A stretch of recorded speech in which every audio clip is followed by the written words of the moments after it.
everyone. In today's tutorial, I want to show you how to copy Excel drop-down list to Word document. Please do as follows to copy Excel drop-down list to Word document.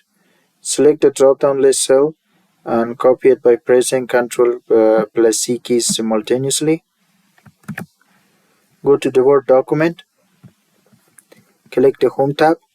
In the Clipboard group, click the Paste drop-down list and select Paste Special. In the Paste Special dialog box, you need to select Paste Link option, and in the As box, click the Microsoft Excel Worksheet object and click the OK button. Now the drop-down list cell is pasted into the Word document.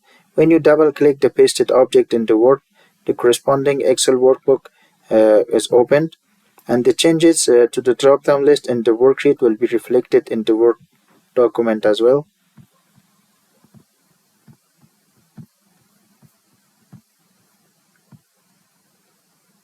This method only pastes a link, creating a shortcut to the workbook.